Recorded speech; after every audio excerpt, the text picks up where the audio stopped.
सुनाता हूं, कल करने का आज करो, आज करने का अब करो, और फिर तो पल में प्रलय होगा तो फिर करेंगे कब? पल में प्रलय होगा तो फिर करेंगे कब? मिस्टर नड्डा। तो चलिए करते हैं चर्चा की शुरुआत। कैप्टन अजय सिंह भदौरिया है, प्रवक्ता है भारतीय जनता पार्टी के। बहुत स्वागत है भदौरिया साहब हमारे साथ जुड़ने के लिए, और हमारे साथ अन्य मेहमान भी, अन्य अतिथि भी जुड़ेंगे। लेकिन शुरुआत भदौरिया साहब आप के साथ किस तरह से देखते हैं, क्योंकि कांग्रेस लगातार राज्यसभा में मांग कर रही है कि 2024 के चुनाव से पहले ही आप इस बिल को लागू कीजिए, इसको लागू कीजिए। मल्लिकार्जुन खड़गे साफ साफ बोल रहे राज्यसभा में कि 2024 से पहले लागू कीजिए महिला सशक्तिकरण वाला जो बिल आया, नारी शक्ति वंदन विधेयक। नहीं, बिल्कुल हमारी सरकार की, माननीय प्रधानमंत्री मोदी जी की जो मंशा है, महिला शक्ति को सशक्तिकरण चाह रहे, उन्हें हम आरक्षण का लाभ देना चाह रहे, तभी तो हम ये बिल लेके आए, वो भी स्पेशल सत्र में लेके आए। अब उसमें क्या है, कुछ संवैधानिक प्रक्रिया होती है, तो उनको तो पूरा करना पड़ेगा ना। ये लोग तो किंतु परंतु वाले लोग हैं जो कभी इस इच्छा शक्ति नहीं दिखा पाए कि महिलाओं को सशक्त बनाया जाए, उन्हें भी एक पहचान दी जाए, इस तरह के रिजर्वेशन उनको दिए जाए। तो ये 70-75 साल जो देश आजाद हो गया और ज्यादा से ज्यादा सरकारें कांग्रेस की रही, इनके गठबंधन की सरकारें रही, तो ये कभी इस तरह का नहीं सोच पाए। एक बार बार बार कहते हैं कि राजीव गांधी के टाइम को लाया गया था, सदन में भी पास हो गया था, मगर उसके बाद फिर क्या हुआ, लोकसभा में लाना चाहिए था, नहीं लाए।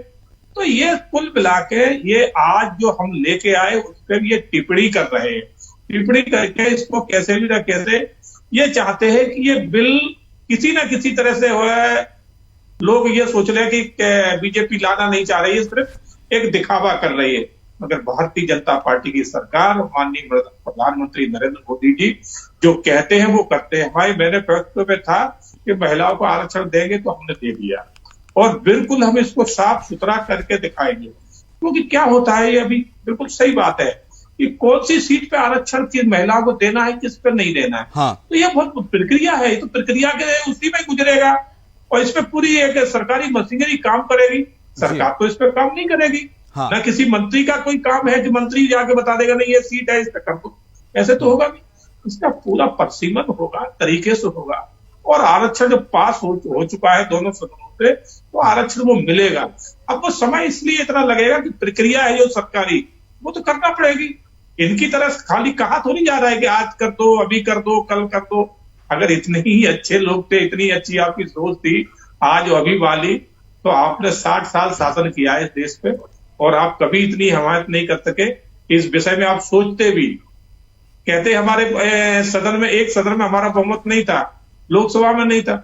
अरे लोकसभा में नहीं था, हमारा भी राज्यसभा में नहीं है, हमने कैसे पास कराया है? एक बिल तो नहीं कराया, हमने सारे बिल पास कराए, 370 कराया, तो और भी सारे बिल कराए, महिला का मुस्लिम बहनों का कराया, ऐसे बहुत से बिल है हमारे बहुमत ना होते हुए हमने कराए।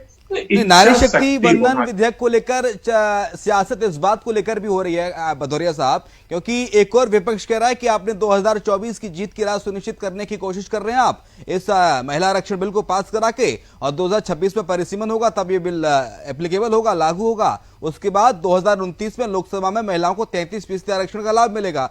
तो 2024 के साथ साथ 2029 के गणित को भी आप साध रहे हैं इस बिल के जरिए।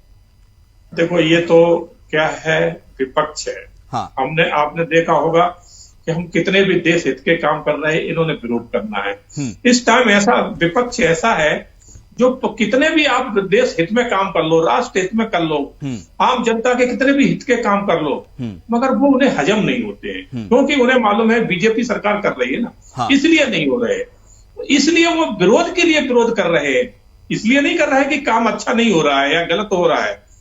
वो सब जानते हैं कि मोदी सरकार जितना अच्छा कार्य कर रही है, कभी इनकी सरकारें कर नहीं पाई। इनके कुछ लोग हमारे साथ बैठते हैं, इनके प्रवक्ता भी हमारे साथ काफी स्टूडियो में बैठते हैं, डिबेट के बाद चर्चा होती, वो भी कहते हैं कि पहली बार कोई ऐसा प्रधानमंत्री आया जो इतना अच्छा काम कर रहा है, मगर वो सामने नहीं कह सकते, कैमरे पर नहीं कह सकते, क्योंकि वहां पार्टी की लाइन उनको बोलना है।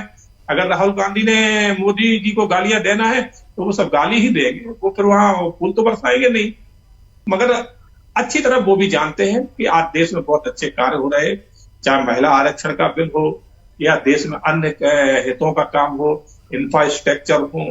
तो इसमें जो देश कार्य कर रहा है पूरा देश देख रहा है कि माननीय मोदी जी 2014 में जब से आए तब से वो बैठ नहीं रहे, नित्य नया देश के लिए इतना कोई ना कोई ऐसा कार्य कर रहे हैं जो देश हित में है। और मैं आपको एक छोटा सा उदाहरण देना चाहूंगा, क्योंकि मैं आर्मी मैन हूं। मैं जब आर्मी में था तो किसी भी बॉर्डर पे हमें जाने के लिए महीने महीने लग जाते थे, चाहे ग्लेशियर हो, चाहे तवांग साइड का हो, अरुणाचल बॉर्डर, महीने महीने लगते थे, क्योंकि वहां रोडें नहीं थी जाने के लिए।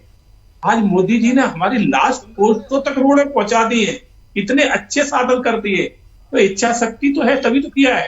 इनके शासनकाल में यह कहा जाता था, इनके जो रक्षा मंत्री थे AK एंटनी, वो भी कहा करते थे सदन में कि वहां तक रोड नहीं बनाना है, बॉर्डर तक, नहीं तो चाइना हमारा दोस्त है वो नाराज हो जाएगा।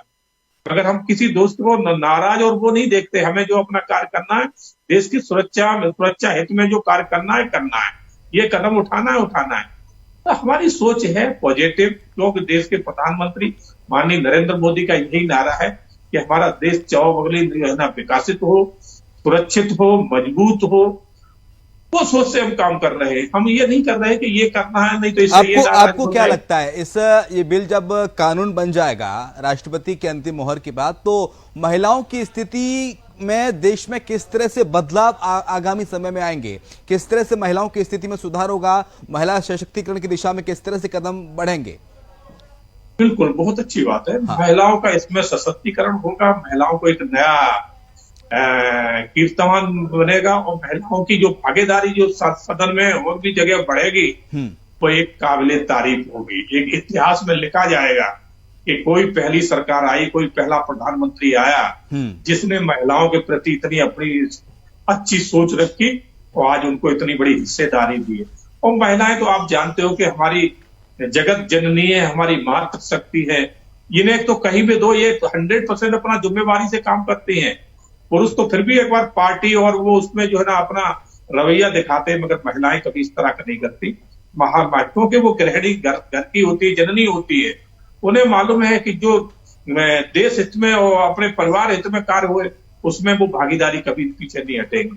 बाकी ये पार्टियां तो अपने वोट के लिए, सरकार के लिए कुछ भी कर सकती। तो इसीलिए महिलाओं को आगे लाया जा रहा है कि उन्हें भी एक पहचान मिले, उनको भी हिस्सेदारी बराबर की मिले, जो सदन में बैठ के वो अपनी एक हिस्सेदारी दिखा सके, और वहां जो देश के प्रति जो निर्णय होते हैं उसमें वो भागीदारी कर सके और उन अपने अधिकार का वहां प्रयोग भी कर सके। तो मोदी जी की यही सोच है। हाँ।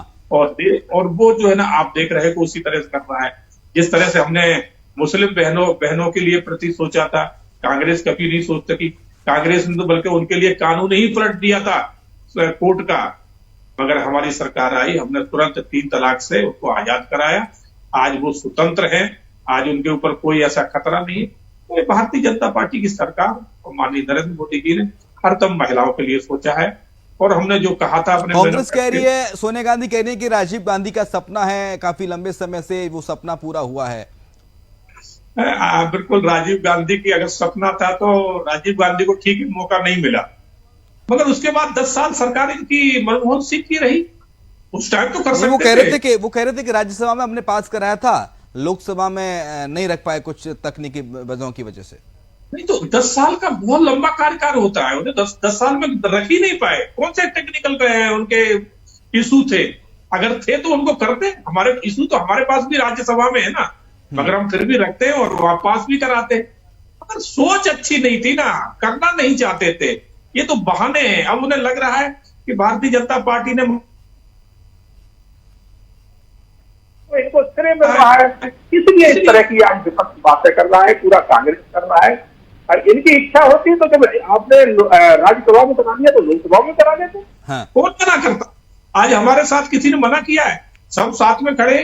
तो उन्हें मालूम है कि महिला शक्ति का अगर विरोध करेंगे तो महिला शक्ति जो है ना फिर किसी को बख्शती नहीं है। इसलिए मजबूरी में किया इन लोगों ने। अगर इन्हें लगता है कि महिला शक्ति विरोध नहीं करेगी हमारा, तो ये राजनीतिक पार्टियां यहां भी एकजुट होकर और इस बिल का विरोध करती है। मगर वो उनका विरोध ना करना, एक साथ खड़े होना सिर्फ इसीलिए है कि उन्हें मालूम है कि इसके रैली चुनाव में बहुत उल्टे निकल जाएंगे। मगर इनकी जब सरकार थी उस टाइम इनकी बिल्कुल सोच है इसके लिए नेगेटिव थी कि हमने ऐसा कोई बिल पास नहीं कराना, दिखावा जरूर करना है। वो दिखावा मैंने राज्यसभा में लाके दिखा दिया। कि देखो हम तो लाना तो चाह रहे हैं, मगर टेक्निकल इशू ऐसे है जो हम इसको पास नहीं करा पा रहे। तो कांग्रेस हर तो ऐसा ही करती रही।